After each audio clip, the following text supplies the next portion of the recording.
Hey, it worked. Hey-o! So for those of you who may follow the podcast, you notice that the background's different. The guest is one of the old guests. It's been back for Marisa podcast, but I'm trying something out. I'm also on Instagram. Now I do want to say to the folks that are watching this on Instagram, one catch is your chat does not come through. So if you want to be part of the show, come over to YouTube and chat over here. But everybody that wants to just watch it on Instagram because they don't want to watch it on YouTube, you're welcome to stay over there as well. I brought this man on for a few reasons. One, because I needed a guest and he loves to talk fishing on the internet, and that was an easy question to ask him. But two, he lives in an area that's been kind of hit pretty hard lately, and I wanted to bring a local down to kind of talk about one, stuff that he's learned about the area, but also how to fish when you have a storm like that, like the areas that are just outside. How do you approach fishing after that devastating of a storm? So Well, hey, man, I appreciate you having me on. This is always awesome to come on, and I can run my mouth with the best of them. And like you said earlier, I'm always down to come on, talk some fishing, and shoot shit. got Wolf of Walmart on here already. Wolfie dude. He liked the reel I put up advertising this too. I was trying to capture the essence of that is Paul's Instagram with all the different y'all looks and all that stuff. But Yeah, if y'all go to any of my social media feeds, there's going to be a little bit of fishing in there because I do not videotape my fishing stuff anymore because editing fishing videos has got to be the most boring thing I've ever done in my entire life. So I just put out pretty much stupid little videos and shitty cooking videos. though, that's what's cool. Like I was gonna say, like we were talking about this in the green room, but like that's what makes things different. That's what I've tried to do with my channel too. Is like just coming on and being like, okay, guys, we're going to talk about fishing today. There's 200 podcasts on at any given time. There's 200 videos being released every minute that have that. So it being able to have your own like thing that you do makes it like that's why I like the podcast. Like that's why I like your podcast is that it's not serious angler. It's also not jigs and bigs.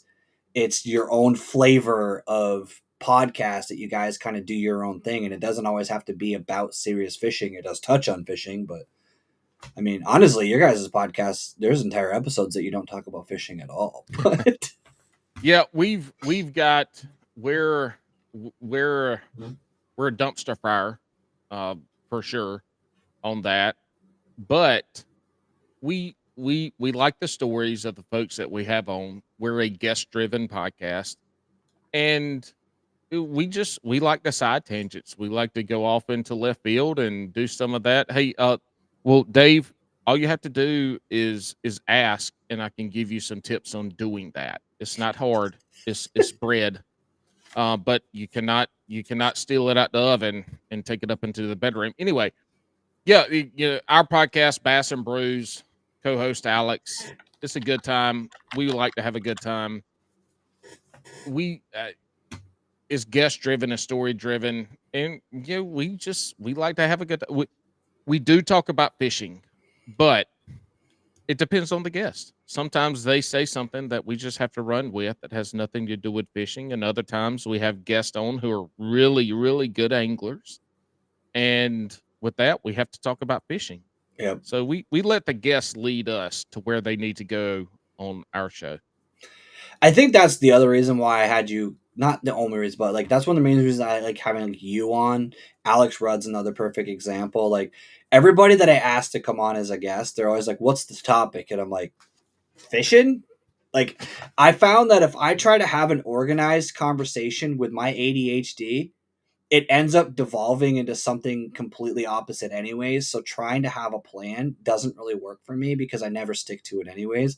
So I kind of just loosely pick someone. Like if there's something specific I want to talk about, like I've had biologists on because I had specific questions I wanted to ask, but like I don't necessarily come in with a plan.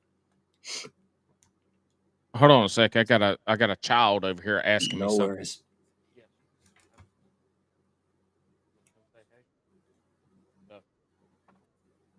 What's up, This buddy? is Carter. Hi, Carter. He just had a great football game, so he's winding down before mommy gets home and it's time for bed. Hold on one sec. Sure.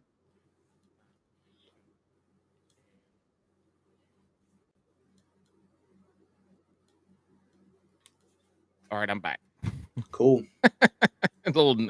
Look, if you don't have kids, then you will never get interrupted during the middle of a podcast, Dude, my dog does it to me. especially a Like, live one. Yeah, but your dog can't talk.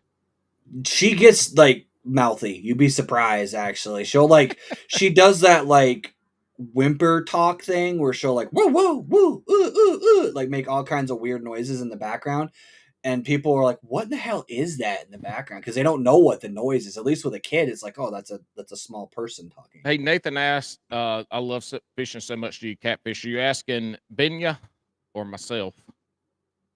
I will say this. So to go back a little bit, I'm in North Carolina. Obviously, not even last week was last week, but not that many days ago, we had Hurricane Helene come through, and Western North Carolina and Eastern Tennessee. So if you look at the mountain range in Eastern Tennessee, it's the eastern side of the mountains. They were devastated. This includes part of North Georgia, part of North South Carolina, and obviously the coast of Florida. But being here in North Carolina, the western part of the state is a lot. Whole towns are gone. Literally, whole Yeah. towns have been destroyed. They're gone. There's potentially places that are towns on the map right now that a year or 2 years from now might not be there. You're going to drive through and it's just a road. It's bad. There's towns that are completely cut off. Okay. There's Carter and Oscar. Okay, buddy. Take him back inside. Thank you. This Exactly. is on live too. That's fine. Anyway, That's part of it. yeah, I know that's part of having kids and puppy. But the yeah, it's bad. There's not a lot of ways to help right now if you're not somewhat local, because you can't send people anything. Everything's cash or check. I know there's probably some GoFundMe is out there, but I don't know the validity of those. I will say right now, if you're local within 3 or 4 hours, you probably have some places in your town that are collecting water, food, non-perishable items that they can send out there. That's the best thing that you can do if you're close. There's so many places that are cut off, and the is that they're only accessible by air. Roads were completely washed out. There's no infrastructure to get to some of these areas. So if you are local to that western North Carolina area, 4 or 5 hours, I'm sure there's somebody that are collecting that's collecting donations that you can take it to and drop off, and they send them there to do that. It's really bad. It is bad out there. The western part of the state is going to probably take years to recover. Um, it's bad on that front for that. But we on our podcast, we've got some stuff. I've got a buddy of mine that's a kayak angler, Dustin, Hands On Adventures, who we refer to as Hand Job Adventures, but Hands On Adventures. He's in Asheville, North Carolina. That was hit pretty bad. He's been out there since pretty much almost Saturday, helping on the ground. I'm in touch with him, so anything that he has come up that way that people can help with, I'm relaying that information and we'll put that out there. But it is not good.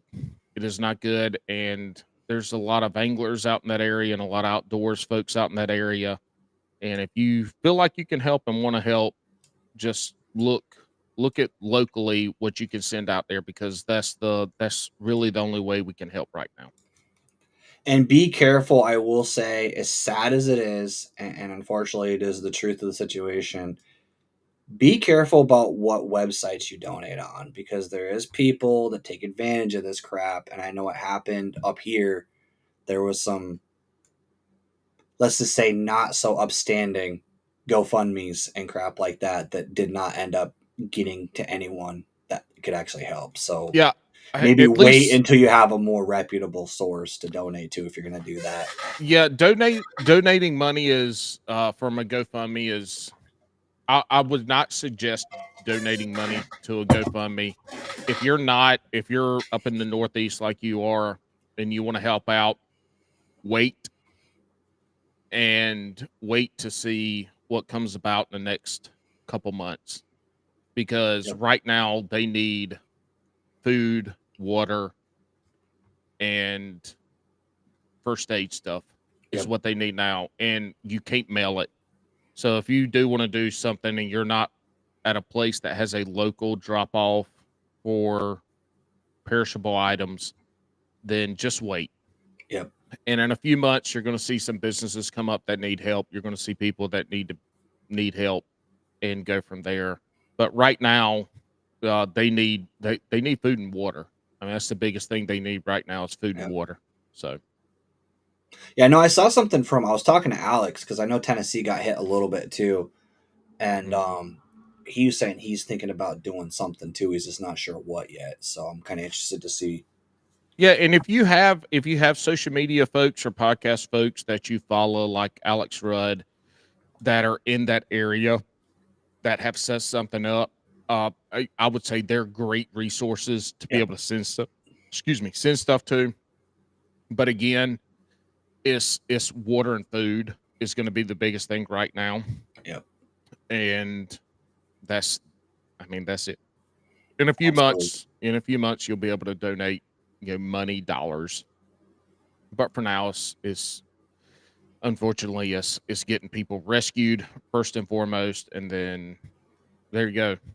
That is And one definite way to handle that. Dave's in California, so that if there's people out there and all that, it's a bad situation right now. It's going to take a few weeks for them to be able to get access to some of these places, and there might be places that they don't get access to for a while.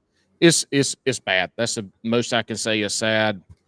Fortunately, Yeah. the folks that I know that were out there, friends and family of those friends, everybody that I know, luckily is safe. But there's a lot of people that are unaccounted for, and we don't know anything about. So Yep. just keep them in your thoughts, and keep an eye out for what you can do locally and what you can do later if you're a little far away. Absolutely. And I'm going to be following this along, guys. If there's any fundraisers that I find that seem like they're good or anything like I get knows about, like I do talk to some people. I have a friend down in Georgia that's actually a police officer down in Georgia, so he's got Mm, double the info because he's been kind of working nonstop down there trying to help things out. I got Alex right. Rudd down there. I got contacts in that area. I mean, Jabberhammer's in the area too, so I mean it's a matter of luckily everybody. I mean, I don't want to say luckily, but like thankfully, a lot of the people I know were outside of the window of the actual devastation, but they know people that it's hard to live in an area like that without at least having someone that that was affected in some way. So Yeah, and I'm about 4 hours away from 3 to 4 hours away from where it really got bad, and I appreciate everybody that texted me and checked in on stuff like that. I really appreciate that. So it's good, but um, yeah, that's pretty much all I got to say about that. In the famous yep. words of Forrest Gump, that's all I got to say about that. I will. Yeah, we let's talk some fishing now, man. What So you want to talk that I about? gotta ask that tournament win that you posted, was that recent or Uh, was that an older? Was that a while okay, ago or? yeah. So this was, I think, 2 weeks ago. We've got two local kayak trails here where I am. Carolina Kayak Anglers (CKA) and Central Carolina Kayak Fishing (CCKF). I fished both, but I can't. The CKA one, I can't fish a bunch of tournaments. I did try to make the TOC for that one, but I had some terrible tournaments that I had to do good in and didn't make that. But the CCKF, uh, I made. We call it the Clash of Titans, so it's a tournament of champions. They had it on Sharon Harris, which is my home lake, if you want to call it that, Okay. and I was excited, but I hadn't been out there much. We had, the Friday off. I got out there the Sunday before the tournament, which was on a Saturday, and I just went out there. I hadn't been out there in months, and I just went out there to go look. Where were the fish? And it's a lake that in the late summer and the fall, the fish school up real heavy there, and they're going to be on certain points, and you just have to figure out what point they're on because it might not be the same Yep. point as the year before. Maybe it is, but you have to just go out there and find out what point they're on, and then there's that bite window when you get out there because they might be there from 8 to 9 in the morning. They might be there at 12 to 1.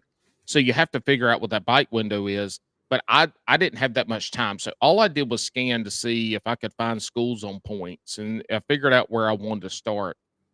And I was expecting not huge bags, not long lengths, not a ton of long length bags, but I expected a lot of fish to be caught because those schools are out there and you can catch 2 to 3 pounders during that bite window. And that bite window could be an hour, it could be 3 hours, or it could be two Yep. separate 2 hour windows during a tournament.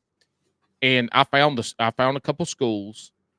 I expected them to be there and to be biting. And I got out there. My first school wasn't there first thing in the morning. And they were there, almost they were there six days prior. But I knew they'd be there at some point. So I scanned. There were 3 points that I scanned, and it was probably 300 or 400 yards of these 3 points. And I just scanned these points. I went and fished some brush piles because they'll get on the bigger fish. Like if you want to catch some 6, 7 pounders, they'll be on the brush piles. Nothing on those. I fished them. I fished some small schools, couldn't get them to bite.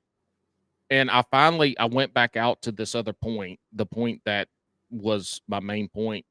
And I'll be damn, I went out there and they were there. I mean, Yep. hundreds. The graph lit up, side scanning.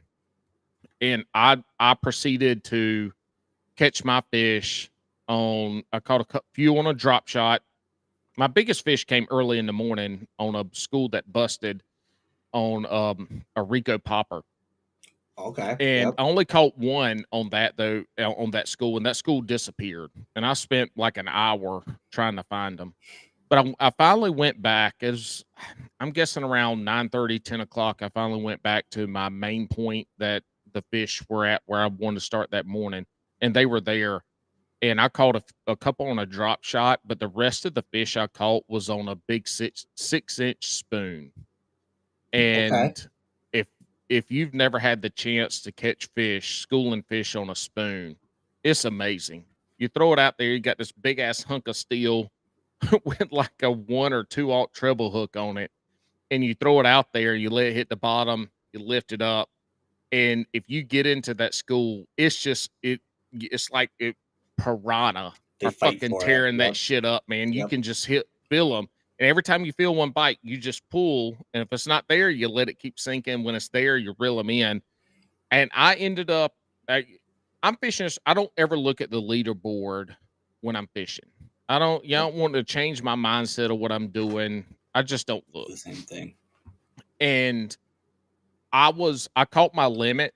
And then after that, I was like, well, I got to cull up. I got to cull up. But the fish were still there. So I was still fishing the school of fish. And these fish were pretty much 15 to 17-inch cookie cutters.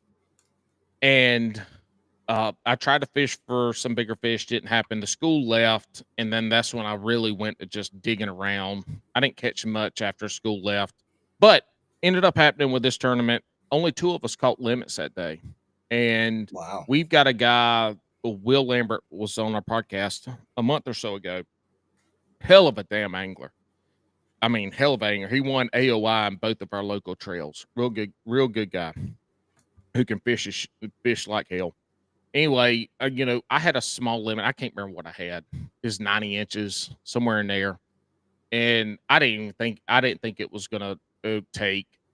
So anyway, I catch my fish, I load up, I'm booking it back to the ramp, and all of a sudden I get a puff of smoke out the front of my kayak, and my Uh-oh. trolling motor plug blew up.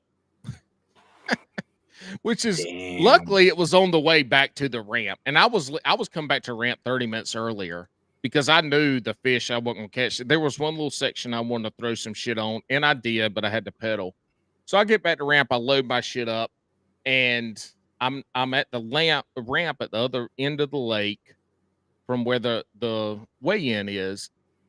I load my shit up and I go and I throw on TikTok just to kind of scroll through. I wasn't TikTok and driving, I was, but anyway, it's not y'all's.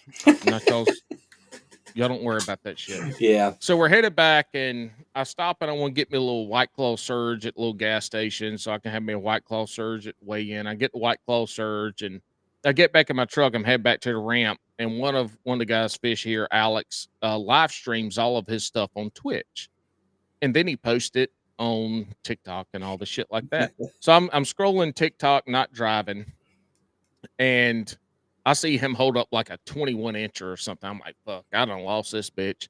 I Yep. get back to the ramp, and they didn't cut the leaderboard off like he usually does. And somebody goes, I think you won. I was like, yeah, right. I didn't win with what the hell I had. I don't remember whatever it was. And sure damn enough, I did win. I squeaked it out by a quarter inch. Brian That's Chalkus crazy. snuck it out. So yeah, to make a short story long as hell, I won the Clash of Titans, and it was wonderful. It was great. It was a great way to end the year because I started the year off real strong. And then I had some really shitty ass tournaments during the middle of the year in the summer when I typically is the best time that I fish. I did not. I should have finished second in AOI, but I didn't because I didn't catch limits when I needed to. But I won the Clash of Titans. And I had a good year. It was awesome. It was great. It was fun. The tournament that you were referencing earlier too was, and this goes back to fishing after a lot of rain.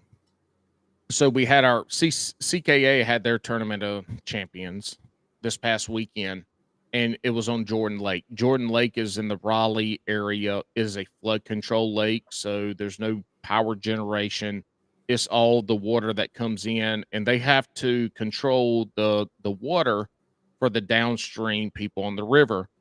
And it was up. I think it was up around 6 feet, Wow. and they had two limits. It's a 2-day tournament. They had two people caught limits on the first day and two people caught limits on the second day. I might not be Wow. 100% accurate on that. It was tough fishing. And these are guys that know this lake and who fish good, tough fishing. And yeah, it was completely different. If that rain hadn't happened, I would have expected there probably the top 5 would have had 90 plus inches easy. But it was tough. I mean, and going to high water, a flood control lake is typically going to have super dirty water as well. Yep. Jordan Lake was and is a mud hole. I call I call it a damn. It's a big cow pond. Okay. It's not Yeah. very deep, but yeah, it was a mud hole. Some people caught some big fish, but they couldn't string together a limit. It was hard, and that's where you got to figure out. Are they in the bushes? Are they somewhere the water's up? So are they staging on some points where the current's coming through? I wasn't there. I don't know, but that's what I would have been thinking about is, are they in the bushes? Because the bushes are flooded and Jordan Lake's known for the willows being flooded. And then you know, you have a good rocky points. And with the water flowing through, you're going to have some current. So where are they? You got to Yeah. find them. See, that's one thing around here is there's not a lot of current lakes or rivers. Or there's a few, but I mean, we have the Connecticut River. That's a pretty well known Mm-hmm. one. But other than that, there isn't a lot of main bass fishing. I mean, I guess technically Lake Champlain is just a big river, but it doesn't have current like that unless it's windy or whatever. Well, and that's the thing. Jordan Lake doesn't have current. Sharon Harris doesn't have current. Falls Lake. So if you've watched MLF over the last 6 years now, they've been to those lakes. Those lakes aren't current lakes. They don't generate power. well, Right. not even Sharon Harris. It's a nuclear plant, but they don't generate They're power. not doing hydropower. Yeah. Yeah, so you don't the when I say the current that's pulling through there, it's just from the current from where they're opening the dam Damn. to Yeah. let all this flood water through. But also you might have a shitload of flood water coming in, but they're not letting a ton of it out because the river downstream can't handle it. And the Gotcha. people and the lakes downstream can't handle it. So it's not necessarily a current lake. What I'm talking about current on is that the wind could be blowing across a point. Yep. Are they set up on the leeward side or the upward side? Like, are they on the tip? Yeah, that's the thing about the current. It could be wind driven current. It could be just water coming in and going out current. Doesn't matter. It's still current. If you just finding using your side scan or four faces sonar, whatever you had, and finding out where the fish are on those points, if that's where they're set up, then finding that in the fall, that's a lot of times, at least down here. I don't speak for you northeastern people because y'all got smallmouth and them bitches is crazy. We've got, well, it's also like the weather becomes very volatile up here. I mean, I know like weather is weather everywhere, but like just for an example, the lake, so we're fishing Sunday is the championship tournament. It's just basically the last tournament. There's not like a you had to win to enter it or anything. It's just literally the last event of the year.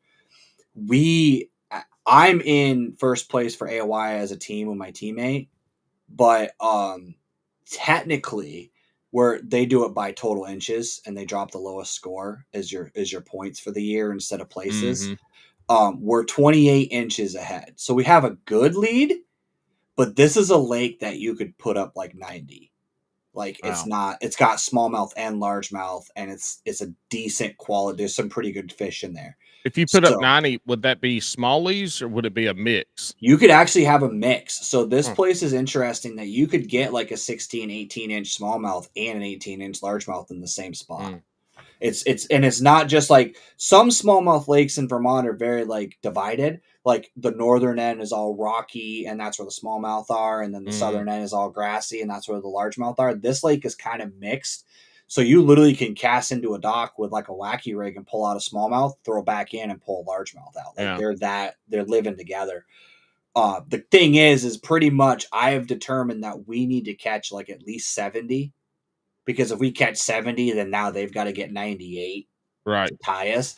So like I'm like very determined. And the worst part about this lake with like a wacky rig Sorry. is no, you're good. The first thing about this lake is that this is a lake that I literally call my nemesis lake. I'm literally making a series on my YouTube channel about how much I suck at this lake. That's literally I have so far 6 episodes about how much I suck at fishing this lake, because up until recently, the biggest fish I'd caught out of this lake was 6 inches. What? Like for some reason, and I don't, Damn it, boy. and it pisses me off because this is that lake that everybody's like, "Oh, dude, I caught 3-pounders, 4-pounders out of there yesterday," and I'm like, I can't catch anything bigger than my Senko.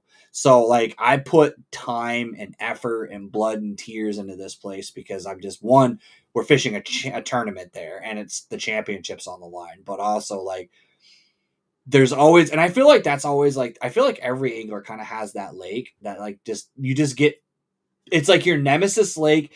And ultimately what happens, and that's actually why I started a video series on it, is a lot of times you just stop fishing it because you're just like, I don't do good there. I'm not going to waste my time. And that's kind of what this lake was for me. Those lakes for me, I was trying to share stuff, but Instagram won't let me share it to my. Anyway, all right.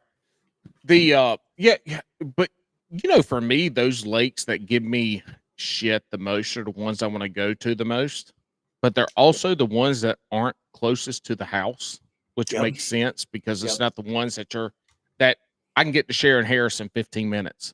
Yep. I can get to any ramp on Jordan in 20 to 25. But then we have Falls Lake that has some huge fish in it. Great fishing.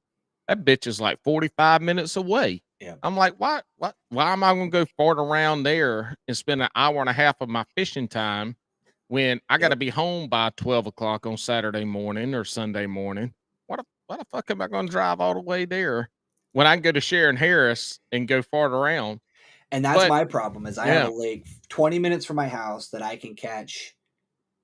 Lately I haven't been able to, but that's because they've been doing bass boat tournaments on this lake next to my house, which doesn't sound like a big deal except for it's like 500 acres. And they're doing 12 bass boat tournaments out of this lake. It's like I wish the state would start paying attention to where they're issuing permits for, because they do permits here. Like, you got to pay mm, for a permit to fish a tournament, and right. there's like, and these are out of state tournaments too, so they're Mm. coming from another state to fish a lake that's 600 acres, when literally the lake that I'm fishing my tournament on is another 20 minutes south, is 2,400 acres Yeah. with just as good a quality fish. But the funny part is, this lake that I'm talking about is still only like 40 minutes from my house. So it's close, but the problem, my excuse for not fishing it until now, has been this is a huge wreck lake. It's Yeah. wake boats, jet skis. It is loaded with people. It has a lot of docks, and it also gets there's brown trout in there, so you get the Mm. trout trolling guys. So you get a lot of traffic. So you gotta. So that's those kind of lakes. Our Sharon Harris Falls and Jordan. I'll just refer to them after this as the big three, Yep, because I'm not. I don't. I can't think of anything else better than that. that's fine. Nobody lives on them. They're state lakes. Okay. There's no docks, but they are huge recreation lakes. And so we don't have the trolling shit with the browns and stuff like that. But in the summertime, it's tough. You got a lot of boats on the water. And in a kayak, you got to keep your head on a swivel and Yep. watch out for the assholes. But then the spring and the fall, it really dies down. Yep. But the fishing is different. And obviously, a lot of us, the most time we can get on the lake is during the summertime. Yep. So being able to get out there when the boat traffic's down and be able to find those fish. But I'll say this too, and I tell people this with Sharon Harris all the time. The fish are always there. You just have to find them. Yep. If they're on this point in August or June or July, they're going to be there the rest of the year. Now, are they going to be there in the morning, midday, in the afternoon? They're going to be there Yep. all day. It's a little bit of everything. But if they're on that point, they're going to be there all year. Now, next year, they might not. You might not find that school. But it's what that goes down to for me is with Sharon Harris. Is one thing that makes me good at that lake is I get to spend a lot of time on it, but also there's only a handful and a half of points that they're going to be on, and so I know those points, and I just scan and look for them. You that's part of being on the water, is being able to know Yep. where those fish are going to fish or fish. They're going to school up. Doesn't matter if you're up there in New Hampshire, Connecticut, or Massachusetts, wherever the hell you are, where y'all probably put ketchup on your eggs. But we don't do that shit down here. We don't put sugar in our grits.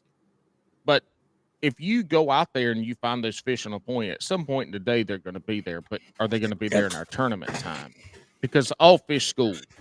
They're schooling fish. Yep. Outside of the spawn, they are together. So if you can find that school and where they are, they're going to be there during tournament day. You just got to figure out that bite window. You got to.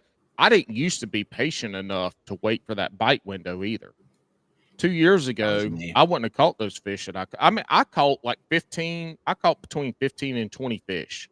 There were two limits submitted, and I caught 15 to 20 fish. Yep. And I knew to be patient, and I knew to keep checking. I mean, I probably put in That's damn what it 10 is. miles between those 400 yards.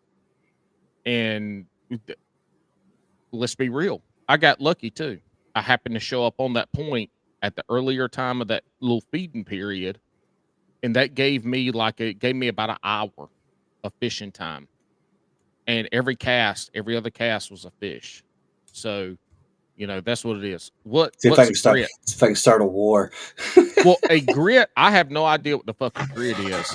But if we're talking about grits, it's dried corn that's ground up and the outer shell of the corn is gone, but the inner part of the corn is ground up and it's grits. It's delicious. You gotta cook The it right. the point you're making though is something that I had to learn fishing tournaments. So when I started doing live tournaments, I would get spun out early if I didn't have a fish on the that first fish.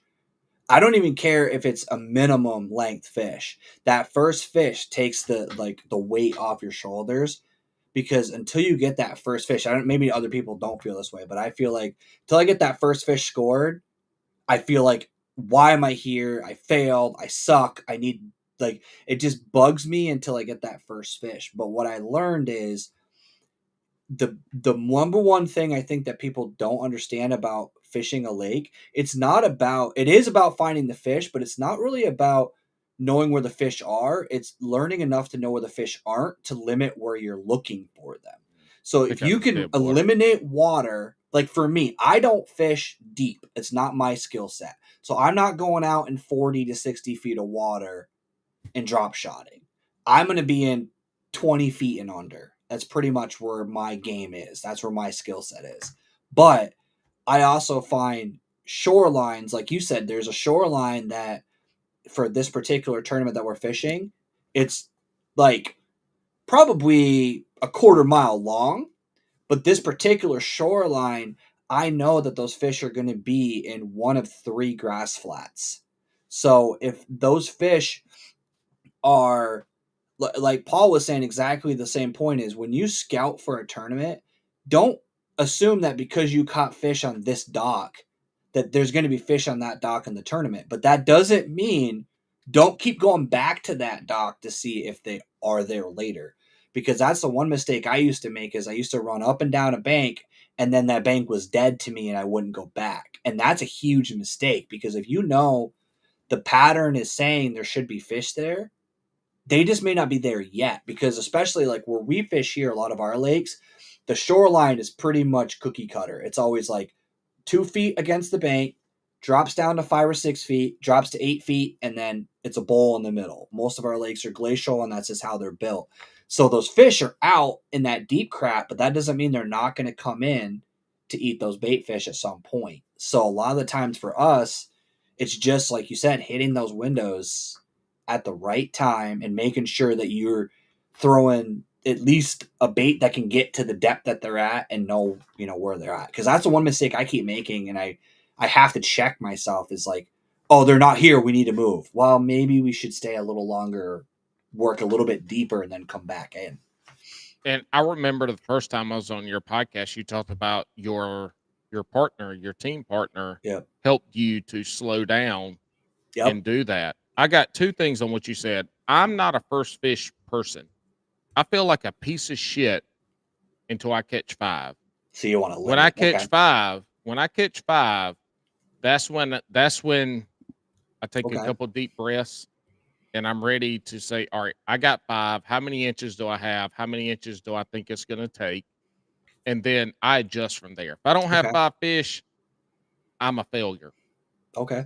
The other thing is too on the fishing fishing that shallow water, that bank versus going out deep. I like to fish deep, but our deep here in the Raleigh area is not our deep where you're catching fish in the summertime's 15 foot. Almost Yeah. everything has a Yall mainstream fishing. Almost everything has a thermocline at 15 feet. So with that thermocline, I know I'm not going below that. Yep. But I had a tournament earlier this year that I found some fish deep, but I could not catch them. Found some fish early, I could not catch them. And so finally, it was a really cloudy day. I said, "To hell with it." I tied a biz baits or a shit, I can't remember the fucking name of it. Now it doesn't matter. I tied a buzz bait on. I said, you know what? Last hour and a half, I'm just damn fishing the bank with a buzz bait. I caught 3 fish that were 18 to 19 inches. And at the end of the tournament, I'm like, shit, if I would have just gone to this 2 hours earlier, I bet I could have caught another fish or two. But fishing that shallow water in a kayak is hard because when you're fishing shallow water in the summertime, the times where the fish typically aren't shallow, or where if they are shallow feeding, you got to cover a fuck ton of water You gotta move. Yep. because you're fishing for you're fishing for one or two fish in a couple hundred yards of a stretch.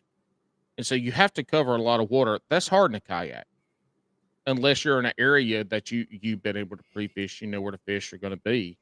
But that's the thing. That's the difference that I look at it as. I love, I love catching fish on top water, but I know around here when the sun comes up, that top water bite's going to really die down, Yep. and I have to go to the offshore shit. And offshore could be 5 feet, could be 20 feet. It's all relative, but Right. I have to go offshore. I like the offshore stuff because I know those fish are going to be schooled up, so I have a better chance of catching those first five.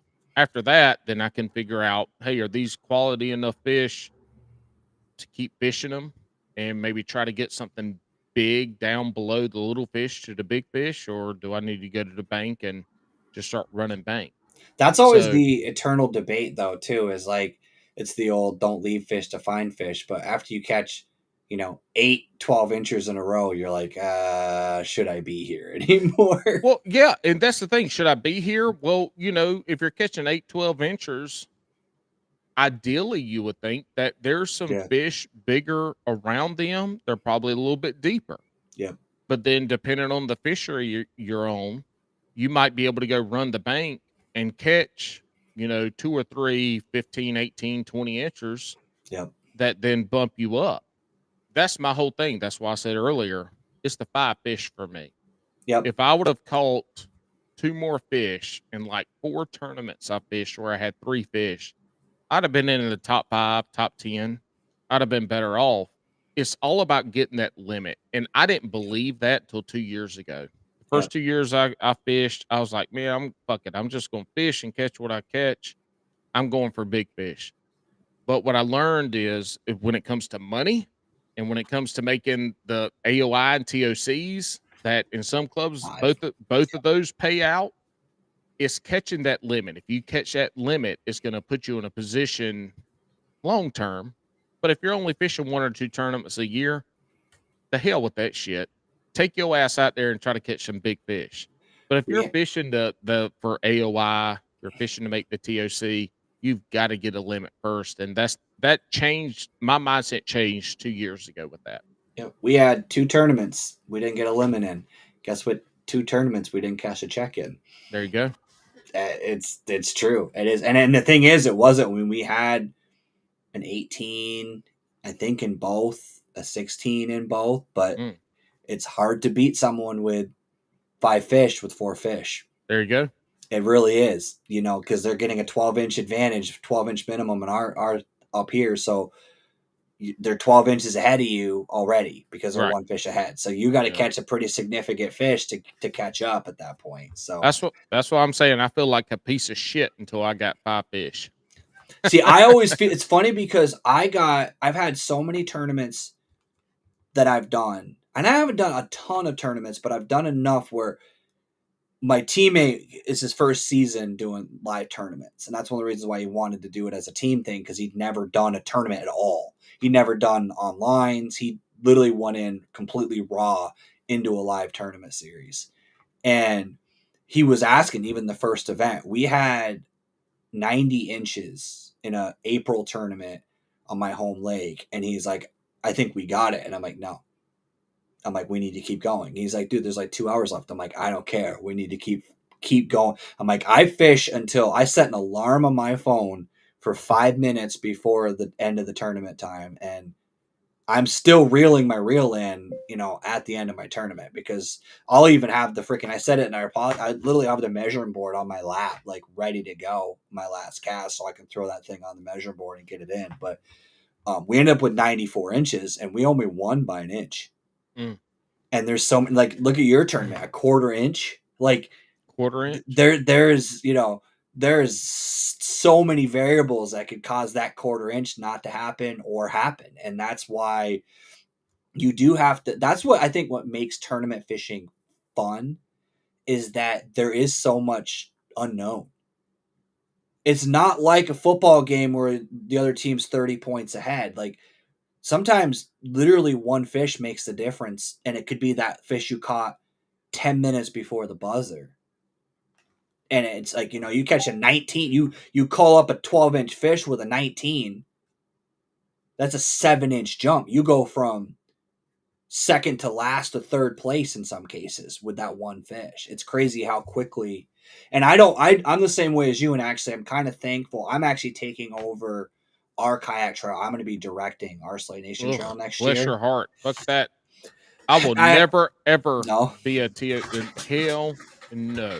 it's a lot of work, but the thing about No. it is like that whole deal is like the tournament deal. We're lowering our limit because we had a lot of tournaments that guys didn't get What's up, limits this Pete? year. And we're gonna lower our limit to 10 just so everybody can get a limit because Yep. it's a CPR tournament. So the minimum fish doesn't really matter because it's catch and release. So it doesn't really.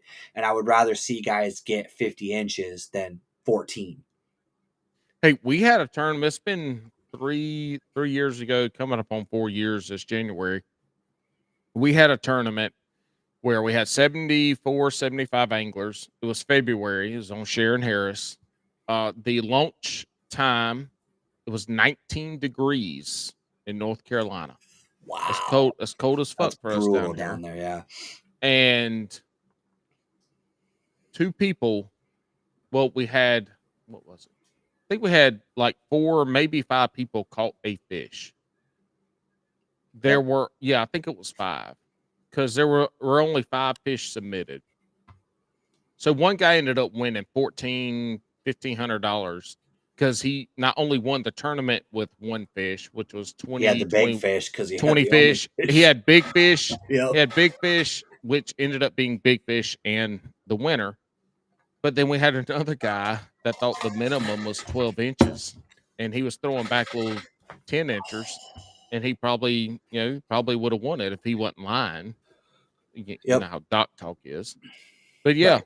we had a guy catch one fish, won $1,500, $1,600, whatever it was, off of one fish. But then there was another guy that were catching the minimum. He didn't know the rules. He didn't know. Yep.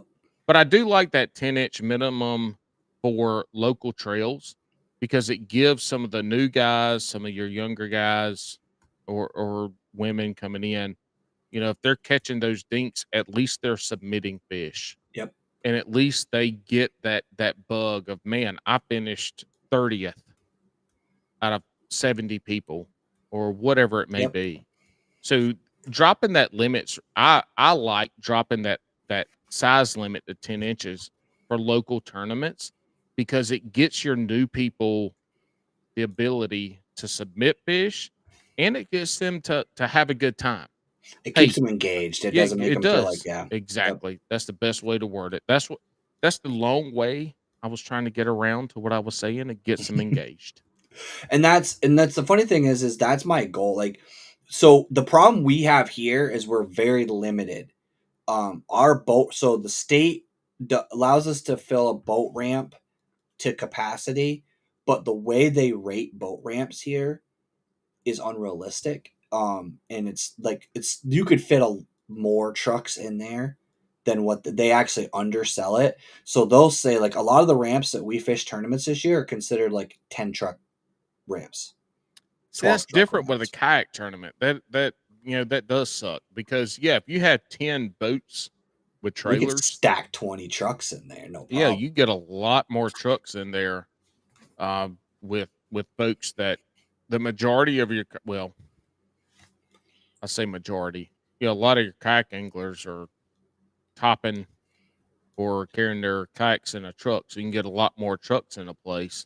So we have it's a small vessel. We're doing Slay Nation, so you can do John boats and boats too. So we'd have a little bit of a mix, but that actually still kind of equals out because usually if you're in a boat, because it's a team series, it's 2 guys in one truck. So then it's still not 2 cars or 2 trailers, so it works out. But the whole thing is one of the things that we don't do, which is what I was kind of getting at, and kind of ADHD brain went out of my head for a minute, is we have zero cell phone service on the lakes that we fish. Ugh. You cannot submit a fish. Like it's dead zone, airplane mode. I put my phone in airplane mode on most of these lakes because otherwise my battery's dead by the end of the Mm-hmm. day because it's looking for service. That's actually helped me because I cannot check the leaderboard. I have no, because there is no leaderboard. So Right. you literally we're taking pictures on our phone, putting them in an album, and then just going to the ramp and Mm. handing the director our Yeah. phone. At least I put them in an album. I'm gonna request when I'm doing the director that everybody do that because I don't really want to, run Yeah. across Scroll through run across a 100 picture of a fish. wife or somebody's I don't know, man. It somebody's. might be art. You just said two guys in one truck. I mean, two guys in one cup Yeah, is some old school YouTube stuff before social media absolutely. became viral. Two girls, one cup. Two guys, one truck. Yeah, That might be a good video. I mean Hey, it might be. Michael Brad or Grimy Fishing told Michael Bradley a grit is a measurement of coarseness of sandpaper. He's exactly right. Grits, ground up corn, bold to deliciousness. A grit is what you're doing with sandpaper. That's funny. Hey, hey, do you eat cream of wheat? I I have. I don't as a regular basis, but Cream of wheat is trash. I'm not a big fan of it.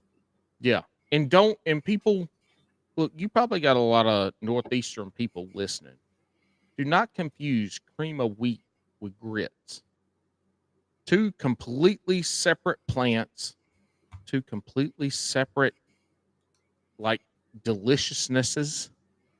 My grandma was from Wisconsin originally. She came down to college in South Carolina, got a bowl of grits and put a bunch of sugar in there, and everybody looked at her funny. It's the worst thing she ever ate because nobody educated her on grits. I'm not gonna lie. I was kind of jealous of Bobby when he said he was coming down because you were telling him about all the food that you were Oh, eating. look, Bobby roast beef from Jigs and Bigs, aka Jugs and Bugs. He came down. He came down early. We should have had good fishing. I mean, we weren't going to catch a lot of fish, but we had the opportunity to catch some big fish. But he came down and the weather was fucking terrible. We camped. We had a good time camping, but as far as the fishing went, it was rough. It was rough. There you go.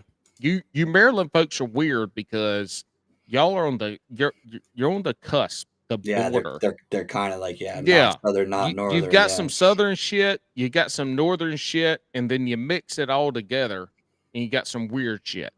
But yeah, Maryland's a little bit weird. But yeah, Bobby came down, man. We had a great time camping out, hanging out. Bobby cooked one of the best camp meals I've ever had. It was some that kind dude of can damn cook. pasta and Italian sausage dish. It was wonderful, but the fishing absolutely sucked. It rained like hell, and that's how it goes. We had a good Yep. time camping and hanging out. I'm glad. You know, I've been hosting Bass and Brews with Alex for about 3 years now. I've never met the guy in person, That's but still weird to me. I met Bobby Roast Beef in Yep. person. I got the hug. I tried to hug a fart out of him, but he didn't have to. Yeah, I'm actually, dude. We're going to Cayuga next weekend. Oh, with Bobby? Yep. You going on his boat? No kayaks, right? No, we're doing kayaks. So what we're Oh my doing, god, we're y'all going to probably, have to go out there and damn kayak around when Bobby's got a boat. so that's where we've got 4 people going. Mm. So it possibly Becca. She's Becca Ooh, Y now, was fishing yeah. with Becca. She's gonna be in Canada or doing something. I can't remember what she's doing, something up north. And she's got some sort of collaboration thing going on. And she's not sure she's gonna be able to make it back. So she might be coming down. As she comes down, she's going to be on Bobby's boat. Now, one of the people that's actually watching on Instagram right now, Enthusiast Adventure, she actually took a short bus and modded it into a camper. And this is going to be one of her first content outings with the Nice. bus. And she kind of has dibs on riding with Bobby because there's actually that tournament that he's hosting, that slot Yeah, tournament that yeah. he does. Slot tournament. That's Yep. on Saturday. So we're all going to be fishing Cayuga for that tournament. Dude, to hell with the fishing. I know this is fishing podcast, but you have got to message Bobby and make sure he is cooking the pasta and Italian sausage. I can't remember what the hell he called it. Yep. You got to tell him tonight when we end this. Tell him tonight. Paul said he has got to cook the pasta and Italian sausage dish that he cooked when he came to North Carolina. That shit was at. I Yeah. ate so much. When I camp, I don't sleep in a tent. I'm in a hammock, Yep. and I barely was able to get my hammock. It was that good. Like when That's I go funny. camping, I don't eat a lot of food because I don't have to go shit in the Yeah, I woods. don't either. But on that one, oh my god, Yeah, Bobby cooked that stuff.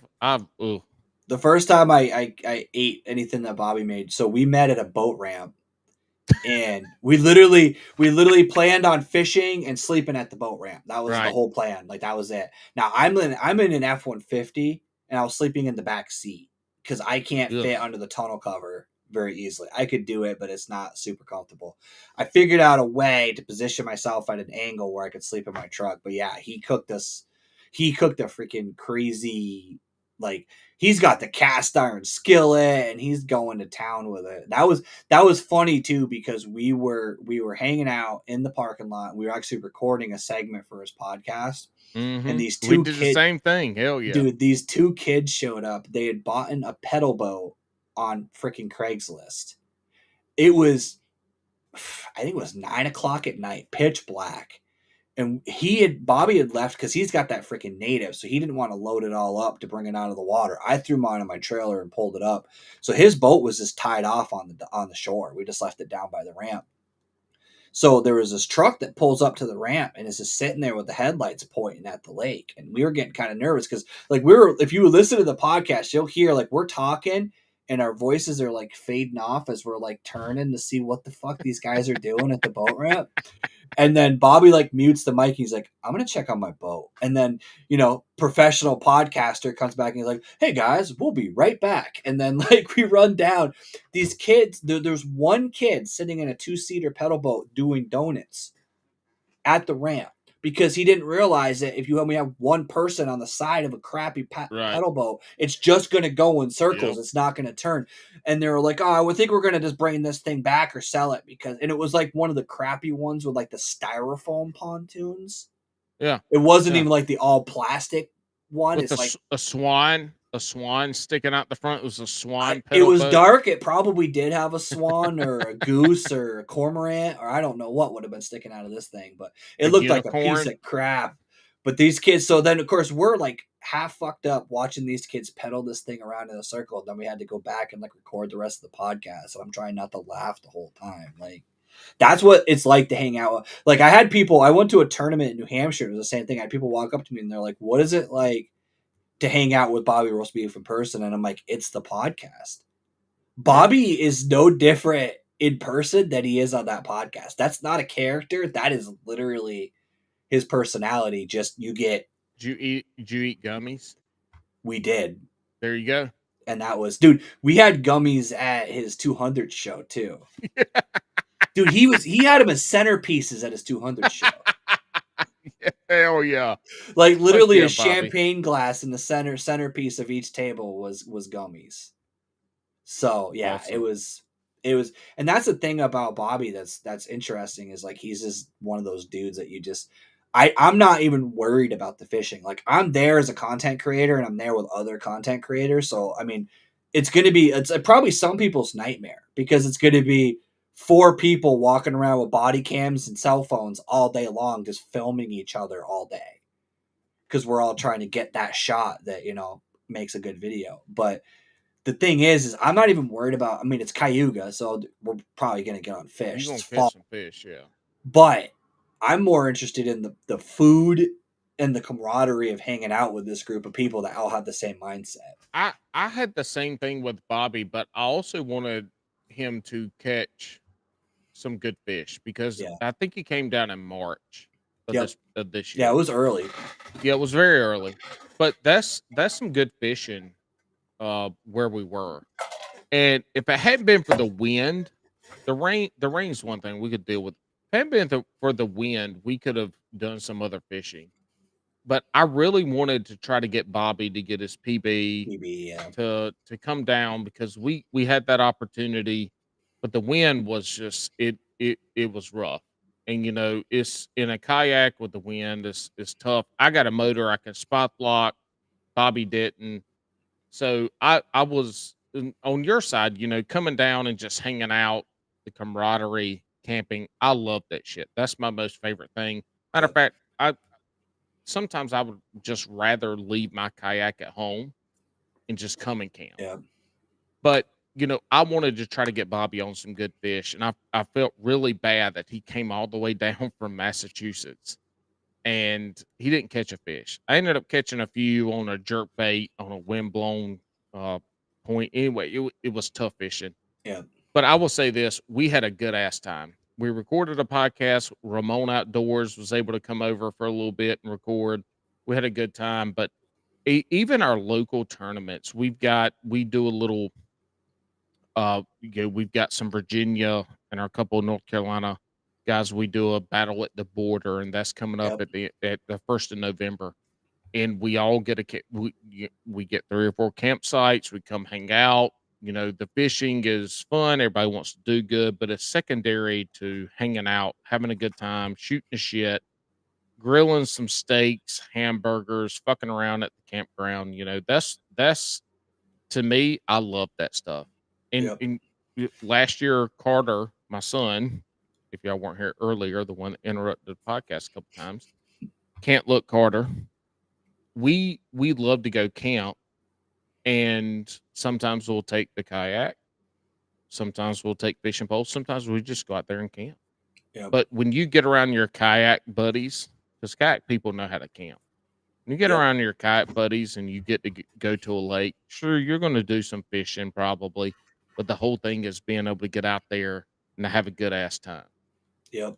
So there's one because I'm doing the tournament schedule next year. There's one reservoir that's all state land, and what they do is Mm, they actually cut out, they even have like the campfire rings and the picnic tables in like mm-hmm. multiple locations, but it's just state land. It's just you go set up wherever you want and you camp.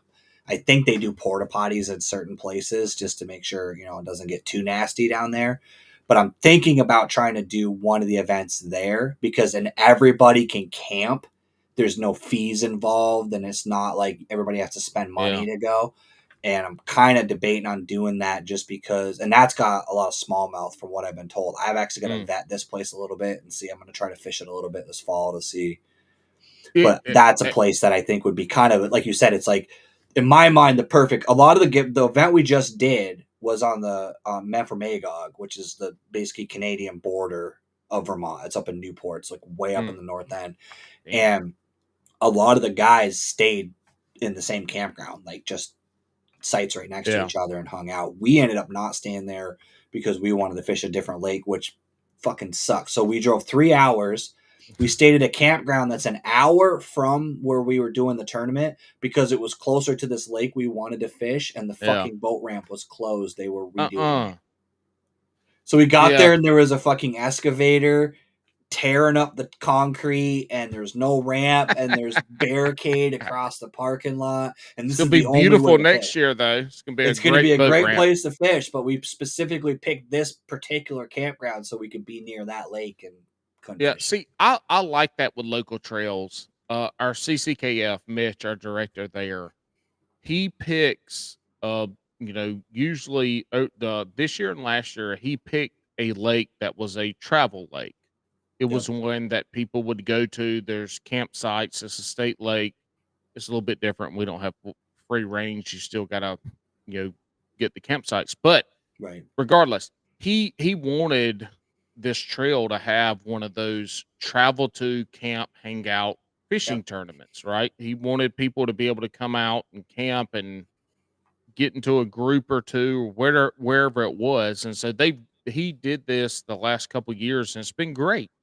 It's yep, the getting to hang around folks maybe you don't get to as much. And when you go camping for a fishing tournament, obviously people are fishing. So you get to talk fishing, you get to hang out, get sit around a campfire and shoot the shit. And there's nothing better than being able to sit around a campfire and shoot the shit. And that's what we tell Yep. Bass and Brews folks when we invite people on that have never heard of the podcast before or have never been on.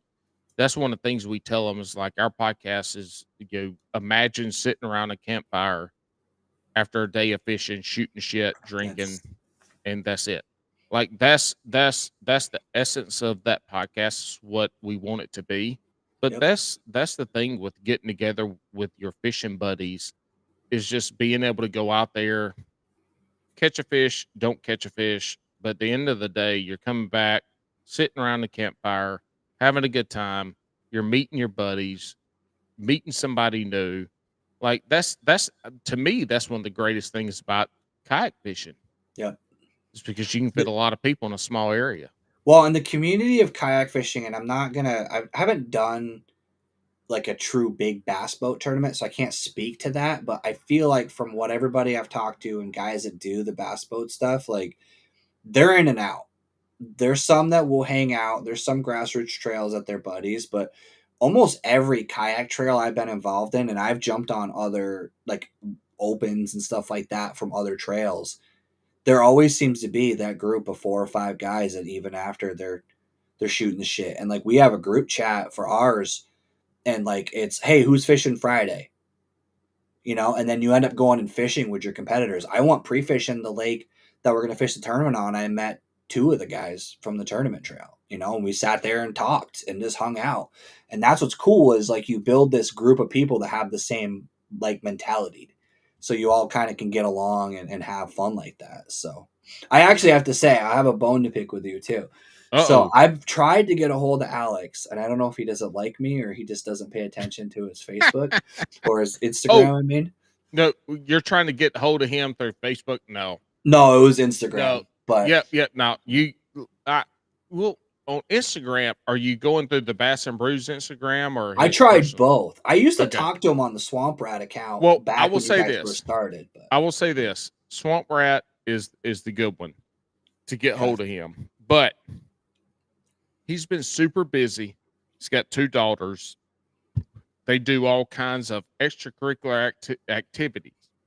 So, but matter of fact, him and I had a conversation about him coming on. So we just need to we'll talk after, and I'll get you connected with him because I Absolutely. will say this: Bass and Brews. I'm the idiot is the best way I can describe it. Fair enough. Alex is the one that like keeps the shit rolling. He does all the social media posts. He pretty much does 99% of the podcast. I show up when we record, Yep. drink some White Claw surges, and be done. That's He is by far the best. If you're going to invite somebody from Bass and Brews on, Alex is by far the best person to come on. So we gotta make sure that shit happens because he's a way better guest than I am. we'll He's not see. as handsome. He's not as handsome, but he drives the conversation really good.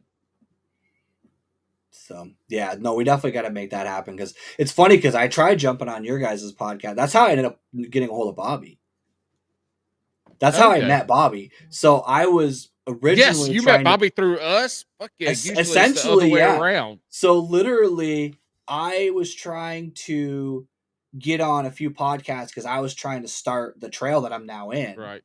And I was trying to get on a few podcasts just to get it out there, whether or not you guys even had any audience in the area. But I mean, let's be honest, the Northeast guys tend to listen to more podcasts than a lot of other states because we have nothing to do in the You've got wintertime. like six months of no fishing, so all you can do is listen to podcasts and watch YouTube. So I was trying to hit up some podcasts to see if I could get on as many of them as I could to say, hey, we're doing a trail. It's going to be in Vermont. We're going to be doing this thing.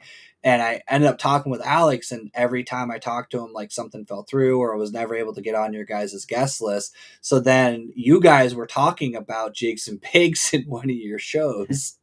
So then I reached out to Bobby, who immediately got me on, and that's how I met Bobby. And then eventually started talking to him, and then I went down to a trade show, met him in person, and then built that relationship from there. But yeah, essentially, I discovered Jigs and Bigs because of your guys' podcast. Nice. Well, having people on our podcast is a shit show because we're usually either we have people scheduled out weeks in advance or we're trying to get somebody on last minute. Last minute. And Yeah. so it's a shit show. And mainly because of that was I have my own business, so I got a lot of shit going on and with Right. the kids. And then Alex a year ago just retired from the Right. Coast Yeah. He was Guard. Coast Guard, so he And was so busy. he retired and came back home after 9 months of not seeing his family. And so he had a lot of shit going on, obviously becoming a civilian again Yep. and get reincorporated into his family life. So we've had about a year and a half of just, us putting out an episode a week was difficult. Yeah. But yeah, we're starting to kind of get in the groove now and get stuff settled down and be able to do and schedule out and get people scheduled and all. But I'm telling you, Alex getting on your podcast way better than me. Like I'm gonna try. I keep I just trying. We'll see yeah. if I can get I him mean, on. hey, don't keep trying. I'll make that. I'll set that shit up because his little short bitch ass will do what I tell him to do. Fair enough. That's all I'm saying. But yeah, And I'm good looking at the times. time now. It looks like you. Speaking of owning a business, this man's got to get up early in the morning and get back to Oh work. my god, So Wednesdays are called 4 a.m. Eastern wake up calls for me on man, Wednesdays. So that's rough. we gotta go get we gotta go crush some trash. So yeah. So we'll definitely have him back. We're gonna try to get his co-host, or we'll call him. We'll call Alex your co-host in this case until he comes on my podcast. We'll get Paul's Hey, co-host to come on, and so we'll get the when other he side of the comes show. on, you and your guest in the comments need to call him Paul's co-host. That's how I'll Like introduce him. that's I'll be like, "This is Paul's Paul's co-host." For yes, do it. Oh my gosh, yes. He'll find it funny, but it'll hurt his heart a little bit. And there's Yep. anything that Alex and I do is we try to make each other's hearts hurt. Yep. He Absolutely. keeps calling me fat, but I've lost 25 pounds. I got 40 more to go. And he can't call me fat anymore. So I don't know what his little short ass is going to do because he can't grow no They say taller. he can't grow any taller, so he's No, but I there. can lose weight. Exactly. Little munchkin bitch. But yeah, guys, definitely stay tuned, and we'll have Paul back. Probably, honestly, especially wintertime. When things start to slow down a little bit more, I'm going to be doing this weekly, so we'll definitely have him back, and we'll see who else we can get on. But yeah, I want to thank everybody for hanging out with us on both the Thank you. Instagram and the YouTube. But yeah, guys, I will see you guys